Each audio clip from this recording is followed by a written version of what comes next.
আশা করি সবাই ভালো আছেন এবং সুস্থ আছেন। আমরাও খুব ভালো আছি। তো মায়ের পাটা অনেকটা সেরে গেছে, অনেকটাই ঠিক হয়ে গেছে, তাই শুকিয়েই গেছে বলতে গেলে। শুধু ওই জুতোটা পরতে পারছে না, জুতো ছাড়া মা হাঁটতে পারে না, তো জুতোটা একটু পরতে অসুবিধা হচ্ছে। জুতোটা পরতে পারলে কোনো অসুবিধা নেই। তো এইটা হচ্ছে আপডেট। তো এখন ঘড়ির কাটা হচ্ছে 9:30 ঘরে। আমার ছেলে পড়তে বসেছে, ওই জন্য ভাবলাম যে ব্লগটা স্টার্ট করি। আর আজকে হলো বুধবার, আর কদিন পরেই হচ্ছে ঈদ। তো ঈদের সময় আমরা এক জায়গায় যাবো আপনাদের সাথে, তখন শেয়ার করবো, এখন বলবো না, কারণ আগে থেকে বলে দিলে যাওয়া হয় না।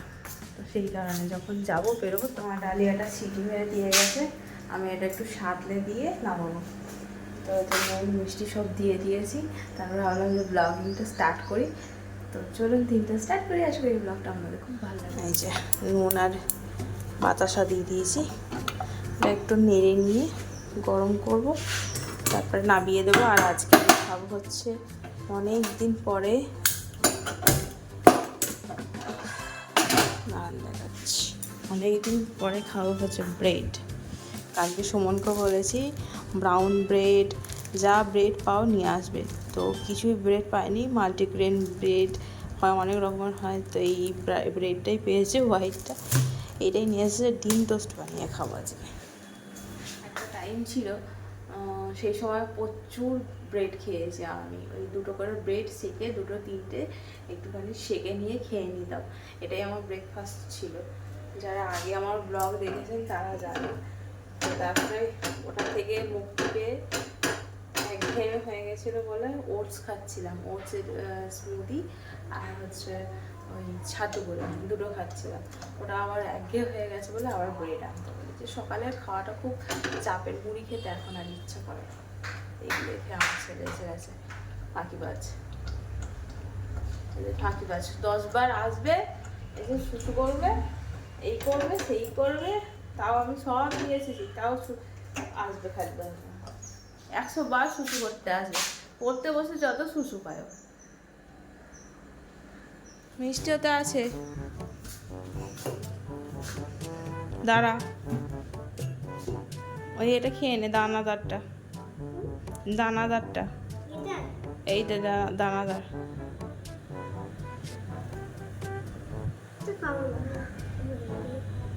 ওটা খাবি? কামড়ে কামড়ে খা। এখন মিষ্টি খেতে শিখেছে আমার ছেলে। আগে খেত না। এদিকে বসিয়ে দিলাম ভাত, এদিকে হয়ে গেছে ডাল, সিটি মেরে নিয়েছি, সাঁতলাবো শুধু। আর এখানে আমার ব্রেকফাস্ট রেডি টু সার্ভ। অনেক দিন পরে ডিম টোস্ট খাচ্ছি। আগে শুধুমাত্র একটুখানি ঘি দিয়ে সেকেই খেয়ে নিতাম, কিন্তু আজকে খুব ডিম টোস্ট খেতে ইচ্ছে করছে। তো এরকম আমাদের বাড়িতে আগে ফ্রেঞ্চ টোস্ট, মানে আমার বাপের বাড়িতে ফ্রেঞ্চ টোস্ট খুব হতো। মানে সানডে মানে ফ্রেঞ্চ টোস্ট, না হলে হচ্ছে চাউমিন ধরা বাঁধা ছিল। বানাবো, ছেলেকেও দেবো, মাও খাবো, এখানে বসেই খাই। আমার ছেলেও এখন খেতে শিখেছে, এটা ওটা বিভিন্ন রকম মুখরোচক খাবার, সব রকমই খায়ও, সব রকমই দেওয়া হয়। এখন খুব টেস্ট শিখেছে, কী কী রান্না হচ্ছে না হচ্ছে এসব প্রচুর শিখেছে। কাঁচা দিয়ে এসেছি, কাঁচাগুলো নিয়ে চলে যাই।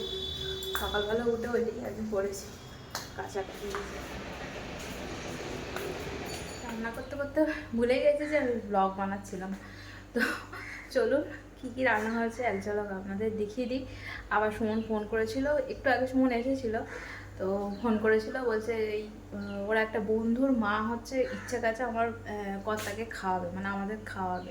তো সেই কারণে সব রান্না বান্না করে পাঠিয়ে দিয়েছে বিরিয়ানি। ওরা সুমন নিয়ে আসছে, আমার এদিকে তো রান্না হয়ে গেছে। তো কী রান্না করে পাঠাবে সেটা তো জানতাম না, যদি আগে জানতাম ভাতের চালটা কম নিতাম। যাই হোক রেখে দেবো, রাত্রিবেলা খাবো। দেখছেন কিরম অত্যাচার আমাদের চলে বাড়িতে। তো এই যে এখানে আছে হচ্ছে পটল দিয়ে, তারপরে আলু দিয়ে, আর হচ্ছে ছানা দিয়ে, আর গাজর দিয়ে একটা তরকারি, মানে ওই সবজির তরকারি বলতে গেলে, কেন বেগুন ভেজে রেখেছি, বেগুনটা এত কচি ছিল দেখে লোভ লাগলো তাই ভেজে ফেললাম 4টে, 4 জনের 4টে নয়, আমি খাবো না বেগুন ভাজা, বাবা 2টো নেবে, মা একটা, আমার কর্তা একটা। হাঁড়িতে আছে ভাত, এখানে আছে দাদুর আর নাতির হচ্ছে ছানা, আর এদিকে আছে হচ্ছে উচ্ছের চচ্চড়ি। আমার এদিকে রান্নাঘর সব মুছে একদম পরিষ্কার করে ফেলেছি, এক টানা আর কি কাজ করে ফেলেছি। এবারে ছেলেকে চান করাবো। আর এটা বানাচ্ছি হচ্ছে মাছের কাতলা মাছের কোফতা কারি, মানে ওই শাহি কোফতা কারি বা মালাই কোফতা কারি বলতেই পারে। এই রেসিপি কেউ দেখতে চাইলে আমাকে কমেন্টে জানাবেন, আমি অবশ্যই রেসিপি এর পরের বারে করলে আপনাদের জানাবো। এই যে কোফতাগুলো বানিয়ে রেখে দিয়েছি। হ্যাঁ আচ্ছা, আমি একটু পরে যাচ্ছি, দেখছেন তো, আমি একটু পরে যাচ্ছি বললাম তো, চান করে নিয়ে তারপর। আচ্ছা কোফতাগুলো দেখে এই দেখ কি বানিয়েছি, দেখ কোফতা। এখন না, চলো চান করে আসি। দিয়েছি সেদ্ধ করা পেঁয়াজ, কাজু, আদা, রসুন সব একসঙ্গে পেস্ট করে দিয়েছি। আর গরম মশলাটা দিইনি, গরম মশলা গুঁড়ো দিয়েছি, আর আপনার দিয়েছি জিরে গুঁড়ো একটু, ধনে গুঁড়ো একটু, আর হ্যাঁ শুকনো লঙ্কাও সেদ্ধ করে আর কি একসঙ্গে পেস্ট বানিয়ে দিয়েছি। এখানে কোফতার জন্য যেটা করেছি, কাতলা মাছকে ছাড়িয়ে নিয়ে আর কি যে এরকম মশলা দেয়, চপের মশলা সব রকম দিয়ে এটা ডিমের গোলায় ডুবিয়ে আর কি ভেজেছি। ডিমের গোলাতে কিছুই দিইনি, শুধু ডিমটাকে ফাটিয়ে আর কি গুলে নিয়ে আর কি ডুবিয়ে ভেজেছি, যাতে এটা ছেড়ে না যায়। এটা হয়ে গেছে, জল দিয়ে দেবো। একটু লাস্টে ফ্রেশ ক্রিম অ্যাড করতেও পারেন, আবার নাও পারেন। হ্যাঁ মিষ্টি নুন স্বাদ মতো দিয়ে দেবেন, এটা এরকম সাদা সাদা মতোই হবে দেখতে।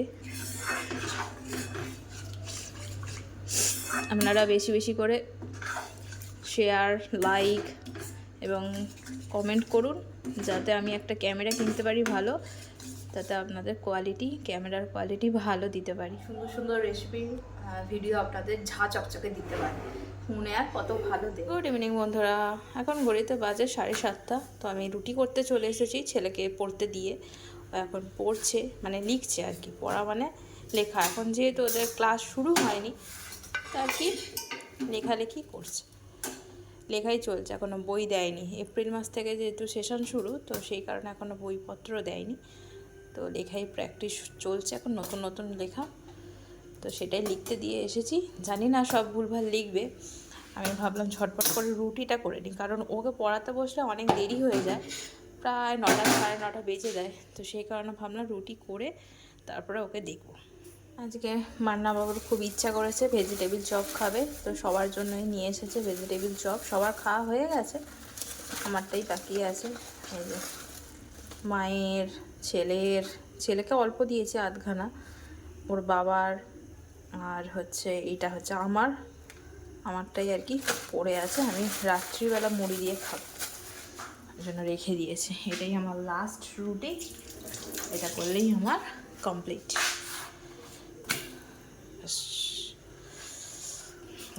গরম রুটি, এখন গরমকাল পড়ে গেছে তো রুটি ঠান্ডা হচ্ছে না, গরমই থাকছে। আর হটপটটা আমাদের একটু গন্ডগোলই করে, এটা আমার শাশুড়িমার আমলের হচ্ছে হটপট, প্রায় ভরে নিন না 20 বছর পুরানো হটপট, সেটা আর কি আর ঠিক থাকে তখন হতো, এখন তো হয় আপনার কম হয়ে গেছে, খুবই কম হয়ে গেছে। আমি যখন বিয়ের পরে এসেছিলাম তখন 20টা রুটি হতো, 20টা রুটি করতাম, কিন্তু এখন সেটা কমে এসেছে হচ্ছে 8টা 12টা, কোনো দিন 14টা, এরকম 14টার বেশি রুটি হয় না, কমে কমে এত এসেছে আর কি।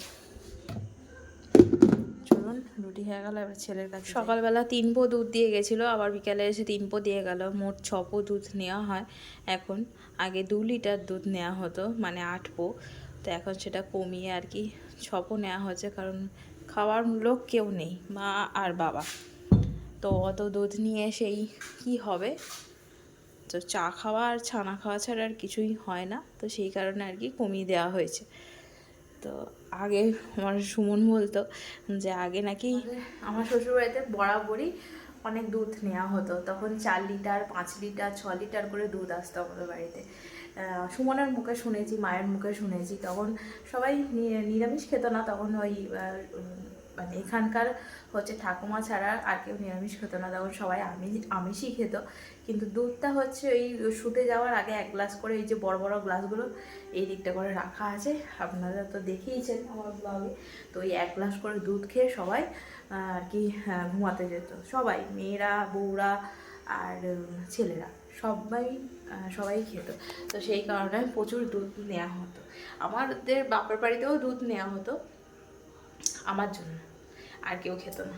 না আমার দাদা খেত, না আমার দিদি খেত, গন্ধের জন্য। আর আমি না খেলে বাপি খেত। আর বাপি দুধ খেতে খুব ভালোবাসে, কিন্তু আমার বাপির বেশি খাওয়া যাবে না, কারণ হাই প্রেশার ছিল, তো সেই কারণে। আমার বাপি দুধ খেতে ভীষণ ভালোবাসতো, বাপি, কাকা। আমাদের আগে ওখানেও মানে প্রচুর দুধ খাওয়া হতো, দুধ নেওয়া হতো। এই যে পড়াশোনা হয়ে গেছে, সঙ্গে সঙ্গে আর কি ফোন দেখতে শুরু করে দিয়েছে। কি হলো? জল কলকে কি হলো? জল বেরোচ্ছে। কি হলো? জল বেরোচ্ছে। আমার ছেলে এখানে লাইটিং করছে, রাত্রিবেলা লাইটিং পাচ্ছে এতক্ষণ। কিছু করেনি, এখন খেলার সময় হয়েছে রাত্রিবেলা। এতক্ষণ শুয়ে ফোন দেখছিল, রাত্রিবেলা শোয়ার। এখন কটা বাজেন জানেন? এখন হচ্ছে 11:45, মানে আর 15 মিনিট পর 12টা বাজতে চললো, কিন্তু আমার ছেলের ঘুম নেই চোখে। কি করছিস? আমাকে বলছে তুমি ভিডিও বানাও আমার। তোমাকে ভিডিও টাটা করে দে, বলে গুড নাইট এভরিওয়ান, ভালো থাকবেন। চলুন বন্ধুরা, আমরা খাওয়া দাওয়া করে উপরে চলে এসেছি, আর কিছু দেখানোর নেই। ব্লগটা এখন পর্যন্ত। যদি কিছু ভালো লাগে থাকে চ্যানেলটা অবশ্যই সাবস্ক্রাইব করবে, লাইক করবে, কমেন্টে জানাবেন যেমন ব্লগ কেমন হচ্ছে। আবার একটা অন্য ব্লগে আপনাদের সাথে দেখা হবে।